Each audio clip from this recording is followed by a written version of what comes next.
দিনার ওনার একটা কচি বাচ্চা ছিল। এই কচি বাচ্চাটা কিছুদিন পূর্বেই মারা গেল।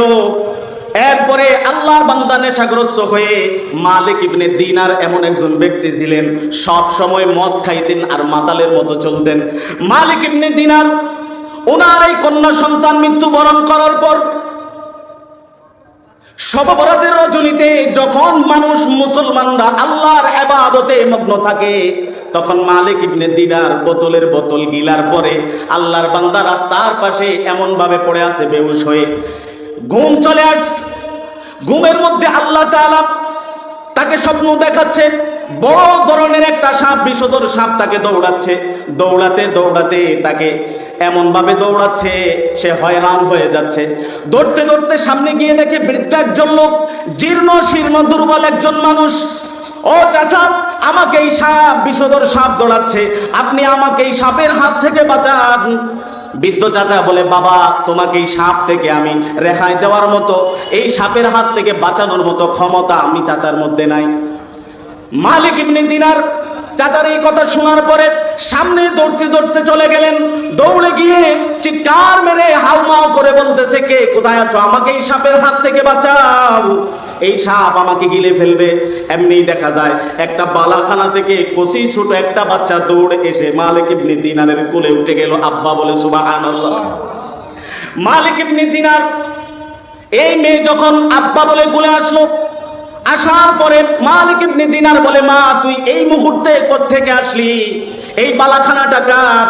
তুই তো মাত্র কিছুদিন হলো মৃত্যুবরণ করলি। মালিক ইবনে দিনার যখন মেয়েটাকে এই প্রশ্ন করলো, সঙ্গে সঙ্গে মেয়ে বলে, আব্বা, আমাকে আল্লাহ তাআলা কুদরতি ভাবে ইব্রাহিম নবীর মাধ্যমে লালন পালন করতেছেন এবং ওনার মাধ্যমে আমাকে ইলম শিক্ষা দিচ্ছেন। সুবহানাল্লাহ। ও আব্বা, তোমাকে এই সাপ কেন দৌড়াচ্ছে তুমি জানোনি? মালিক ইবনে দিনার বলে, মা, আমি জানি না এই বিষধর সাপ আমাকে কেন দৌড়াচ্ছে, তুমি একটু আমাকে খোলাসা করে বলো, এই সাপটা কেন আমাকে দৌড়াচ্ছে, আর এই বৃদ্ধ লোকটাই বাকে? মালিক ইবনে দিনারের কন্যা সঙ্গে সঙ্গে বলে, আব্বা, যেই সাপ আপনাকে দৌড়াচ্ছে এটা হচ্ছে আপনার শক্তিশালী পাপাচার গুনাহ, আর যে বৃদ্ধ লোকটা আপনি দেখতেছেন, এই বৃদ্ধ লোকটা হচ্ছে আপনার দুনিয়ার নেক আমল। আপনার নেক আমল এত দুর্বল, এত দুর্বল আব্বা, এই বৃদ্ধ লোক এই নেক আমল মানুষের শুরুতে আপনার সামনে আল্লাহ পেশ করলেন। অতএব এই দুর্বল ব্যক্তি এই শক্তিশালী বিষধর সাপ থেকে আপনাকে রক্ষা দিতে পারবে না। ও আব্বা, আপনি এখনো কি সময় হয় নাই? ওয়াল্লাযীনা ইযা ফাআলু ফাহিশাতান আও যালামু আনফুসাহুম যাকারুল্লাহ। আল্লাহর বান্দি তার বাবার সামনে বলে, আলাম ইয়ানি লিল্লাযীনা আমানু আন তাখশা কুলুবুহুম লিযিকরিল্লাহ। আব্বা, এখনো কি সময় হয় নাই? আপনি এখনো কি সময় হয় নাই পাপাচার থেকে ফিরে আসার?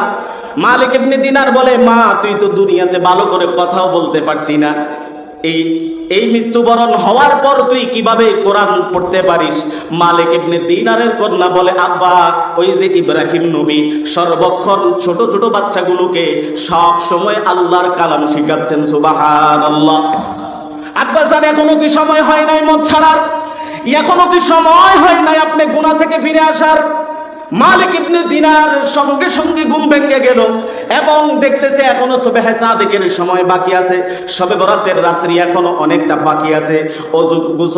অজু করে পবিত্র হয়ে মালিক ইবনে দিনার আল্লাহর কাছে এমন ভাবে তওবা করলেন, তৎকালীন সময়ের যুগের শ্রেষ্ঠ ওলি হিসাবে পরিণত হয়ে গেলেন।